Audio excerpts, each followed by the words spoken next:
Our identity isn't just about us as individuals, not simply about the I and me, but is intertwined and formed by the social groups to which we belong, being the us and we.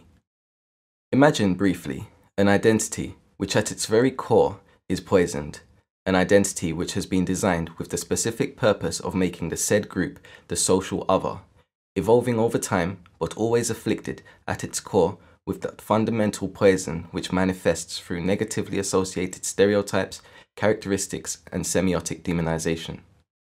How could this identity, or anyone who bears it, ever have a completely positive outlook upon themselves and projected self-image? The identity attributed to the people from what is known as the African diaspora faced this exact issue, this identity being black.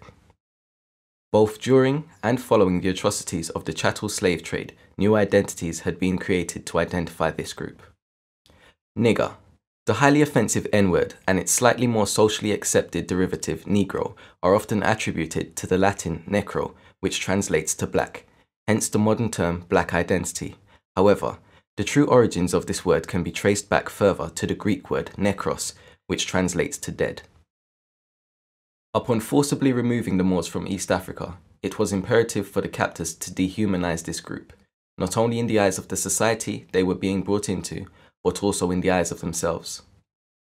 The thought process behind this was to create a form of cognitive dissonance in which the society to which the group were being introduced will look upon this group who, within reason, are very similar to themselves, but will feel justified in their ill treatment, as these dark-skinned savages, these Negroes, could not possibly be made in the image of God, as they are the physical, social, and spiritual opposite of the established societal norm. These ideals were simply reinforced by the misquotation and out-of-context use of Bible verses such as Genesis, chapter 1, verse 26, and James, chapter 2, verse 26. But how, if at all, can this poison be purged?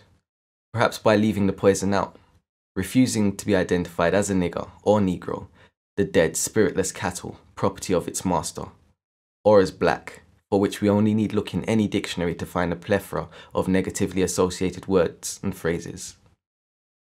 I suggest the adoption of the identity term Moor, which was an identity used as a descriptive term before the slave trade and is now more commonly associated, albeit wrongly, with northwestern Muslims of mixed Berber and Arab descent.